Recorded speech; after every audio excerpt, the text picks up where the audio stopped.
Está no ar o programa Câmara Notícias. Você vai ver agora as principais atrações desta edição. Governador Raimundo Colombo garante ajuda ao sul do estado para enfrentar violência. Reportagem especial conta como foi o início da imigração italiana em Criciúma. No quadro Vereador na Rua, Moacir Dajori fiscaliza a obra de saneamento do bairro Próspera. Estas e outras informações você acompanha a partir de agora no Câmara Notícias. Veja agora o que foi destaque na tribuna do Legislativo e o resumo das duas sessões da Câmara de Vereadores desta semana. Na sessão de segunda-feira, dia 4 de abril, foi aprovada 19 indicações, 9 requerimentos, uma moção de aplauso e um projeto de lei. O horário político foi praticamente com a maioria dos vereadores falando sobre segurança pública. Ainda repercute o caso da médica Mirella Perucchi, morta a tiros após tentativa de assalto. Nessa linha, foi aprovado um requerimento do vereador Daniel Freitas, pedindo ao presidente da ASTC o desligamento dos radares dos semáforos a partir das 22 horas de segunda a domingo.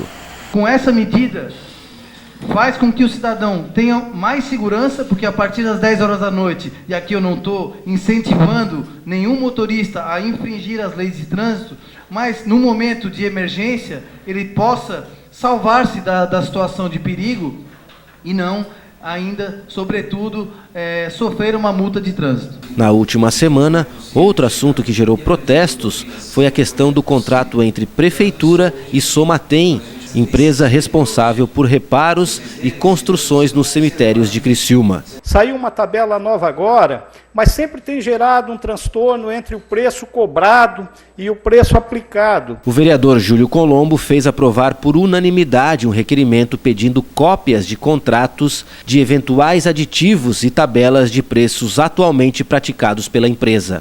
A moção de aplauso foi ao advogado Tito Olívio de Assis Góes, deixando a presidência do Conselho Deliberativo do Bairro da Juventude após 18 anos de dedicação e trabalho.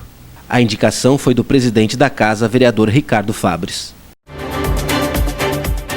Na terça-feira, dia 5 de maio, a sessão começou com a explicação do professor de Segurança Pública, Rosilei da Silveira, e o presidente da Associação de Guardas Municipais de Criciúma, Alberto Pereira Viana. A intenção é de que não transformem a Guarda Municipal em agentes de trânsito. Vereadores aqui, o projeto de guarda, porque a gente quer evoluir sim. E para essa evolução acontecer, a gente precisa de apoio, tanto dessa casa quanto do nosso prefeito. Na sequência da sessão, os vereadores aprovaram 6 indicações e 4 requerimentos. Um deles de autoria do vereador Itamar da Silva, pedindo ao governo do estado informações da destinação da verba para o funcionamento do segundo aparelho de radioterapia do Hospital São José. De autoria do vereador Júlio Colombo, foi aprovado o projeto de lei que deu nome à rua Zelice Colombo Demétrio, no bairro Metropol. Comunitária, pela pessoa que ela representa, pela comunidade do bairro Metropol, uma singela homenagem da Câmara de Vereadores. O governador Raimundo Colombo recebeu nesta terça-feira lideranças locais de Criciúma. A onda de violência que atingiu a cidade nos últimos dias foi o tema principal do encontro. O presidente da Câmara, Ricardo Fabres, que participou da reunião, conta com mais detalhes o que foi discutido. A reunião foi positiva pela palavra que o governador empenhou a todos que estavam presentes na reunião, liderança, o prefeito Márcio Búrigo, com relação à operação a força-tarefa que será feita aqui em Criciúma para reverter a situação de insegurança hoje na cidade. O comando da Polícia Militar, o comando da Polícia Civil, serão todos eles transferidos com toda a estrutura para Criciúma por tempo indeterminado até que se resolva essa situação de segurança em Criciúma. Esse comprometimento dele foi a ação imediata que ele colocou para nós na reunião. É claro que questionamos com o governador a questão do efetivo da Polícia Militar e Civil. Ele disse que em 10 meses começa a repor, quando começam a se formar novos policiais. Questionamos o CASE. Falta apenas a prefeitura e nós, vereadores, decidimos o local, a área correta, e aí tem um investimento de 12 milhões de reais que ele garantiu, e as câmeras de vídeo monitoramento, que é um outro item que nós questionamos, e aí sugerimos inclusive a ele a rede de fibra ótica do CIASC, que aí dá mais ou menos 20 câmeras no município, e as demais têm que esperar a licitação ser resolvida, que está sob júdice no Tribunal de Justiça. E na série de reportagens especiais, Gustavo Colli nos mostra como foi o início da colonização italiana em Criciúma. Ele narra como os imigrantes chegaram ao Brasil com a promessa de encontrar o Eldorado prometido e fazer fortuna.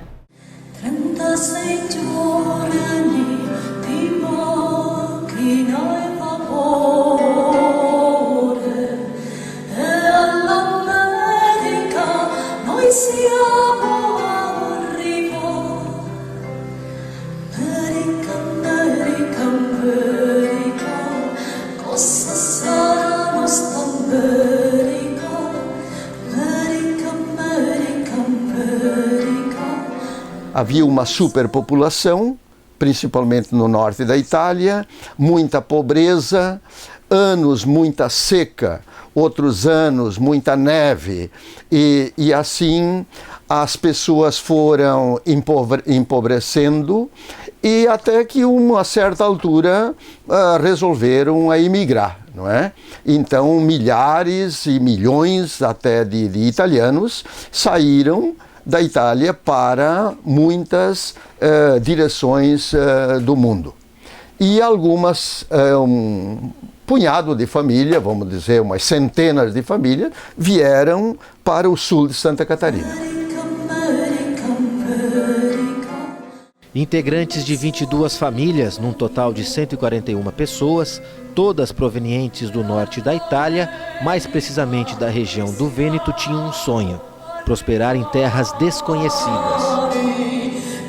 Alimentavam o pensamento destes italianos, em 1880, a decisão de partir para o Eldorado prometido e encontrar abundantes riquezas e adversidades impostas por uma realidade diferente. Recomeçar do zero, desbravar matas, cultivar o solo e criar seus descendentes foi um desafio. A propaganda dizia que eles iam encontrar um paraíso aqui, né? Que iam encontrar uma terra de fartura, onde tudo era bom, onde tudo era fácil. Mas na verdade não foi assim. Quando chegaram aqui, eles encontraram mata virgem, animais selvagens, índios. Aqueles bravios e destemidos italianos que deixaram o possível conforto da Europa, da velha Itália, e vieram em busca do Eldorado, enganados pela propaganda imperial, e chegaram aqui e não havia coisa nenhuma. A data 6 de janeiro de 1880 foi oficializada como o início da colonização italiana em Criciúma. 6 de janeiro, por ser a data dos Reis Magos e do aniversário do coronel Pedro Benedetti, um dos primeiros imigrantes italianos a pisar na cidade. Esse misto oficializou o calendário de nossa cidade como aniversário de Criciúma. Mas vamos ver como isso tudo começou? Na Itália, embarcaram para o porto de Gênova e viajaram em alto mar por 30 dias. Desceram no Rio de Janeiro, pegaram outro navio e chegaram a Florianópolis. No outro barco, viajaram até Laguna e daquele porto até Pedras Grandes, então município de Tubarão, em canoas ou margeando rios em carroças.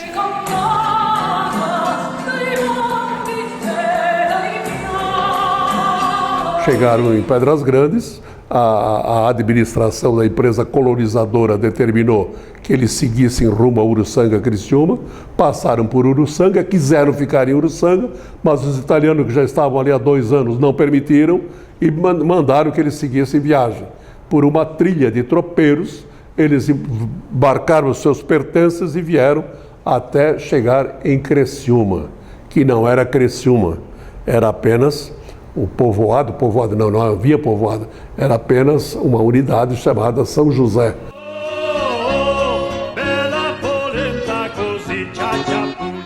Na próxima semana, veremos como os italianos fizeram para sobreviver e como foi a divisão de terras quando chegaram à nossa cidade.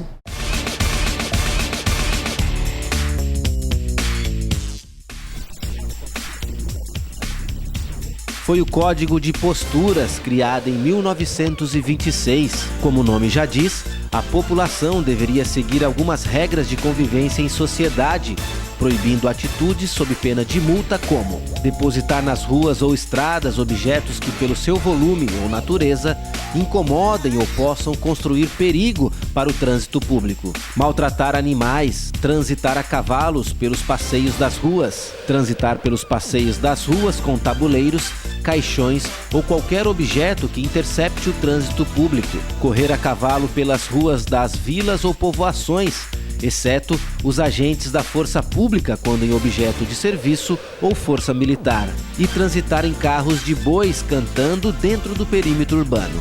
A multa para quem cometesse alguma dessas irregularidades era de R$ 25 mil, além de um processo de responsabilidade.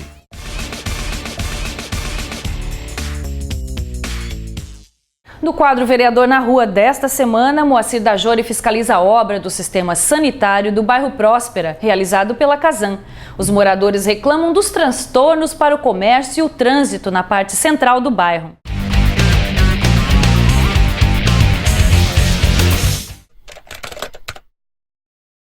Hoje nós vamos para o bairro Próspera. Vamos visitar as obras do esgotamento sanitário. Uma obra muito importante para a nossa região, mas que está trazendo sérios transtornos também. Vamos conversar com os moradores, ver as dificuldades que estão sentindo.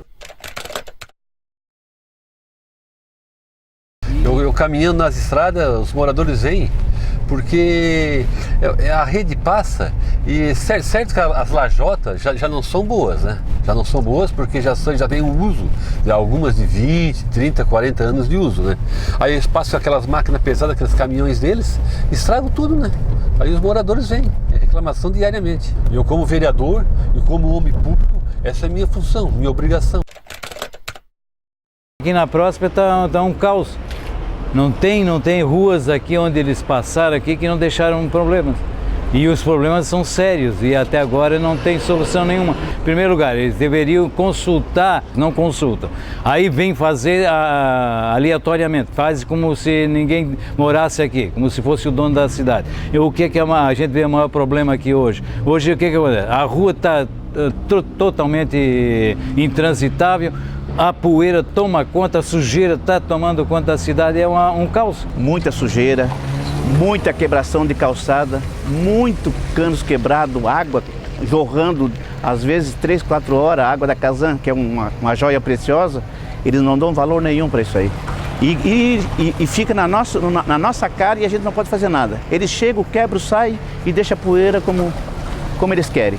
Não lavo, não passo uma água para tirar a poeira, simplesmente abandona a gente assim, ó, como tu estás vendo aí, ó. Aqui na Próspera ninguém sabe onde vai ser esse tratamento de esgoto. Aqui na Próspera, se tu perguntar para alguém, onde é que vai ser? Ninguém sabe. Será que essa obra já tenha a licença para que esse tratamento seja construído ou já pronto? A estação de tratamento, ela deveria caminhar paralelo, junto com a tubulação que está sendo feita na Grande Próspera. Só que a tubulação já está quase pronta e a rede de tratamento de esgoto nem projeto não tem. Simplesmente pegaram, jogaram a placa ali dizendo que iam implantar um tratamento de esgoto, sem nos consultar, sem consultar a comunidade, né? Nós fomos conversar com o diretor da Casan, o que ele nos falou? Que só iam ser beneficiados o pessoal lá da Grande Próspera, tá? Aqui nós não seríamos beneficiados com nada, nem com tratamento de esgoto, nem com nada. Né? Só eles iam usar mesmo um terreno que é aqui da nossa comunidade. Nossa preocupação mesmo é com a nossa qualidade de vida. Nós não temos centro comunitário, nós não temos creche, não temos nada. A única coisa exclusivamente boa que nós temos aqui é o nosso ar puro. E eu tenho uma grande preocupação, porque aqui são pessoas simples que moram aqui, que a única estrada que tem aqui é a Rua São Cristóvão, né? Como vereador, eu acho que uma das medidas compensatórias seria asfaltar essa rua aqui. Eles têm que ter alguma coisa em troca, porque todo lugar que é feita uma obra desse quilate tem uma compensação, Nádia. Eu quero que a Casan dê uma resposta para nós. Segunda-feira que vem, o presidente da Galina, eu faço parte da comissão de obras da Câmara. Eu, o vereador Tita, a vereadora Tati Teixeira e o vereador Giovanni Zappellini. A gente foi em Turvo, conversou com ele e ele se propôs, a segunda-feira, às 14 horas, dar as devidas explicações na Câmara de Vereadores. Mas eu tenho medo que ele chegue ali e só enrole a gente, como está acontecendo com a Casanha e Itajuí conosco. O nosso programa também vai ao ar em outros horários. Confira agora a agenda do Legislativo.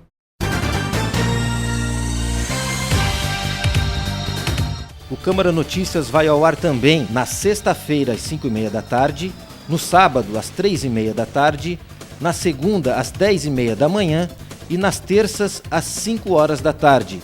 As sessões da Câmara acontecem nas segundas e terças-feiras, às 7 horas da noite, no Centro Profissional localizado na rua Coronel Pedro Benedetti, próximo ao Hospital São José.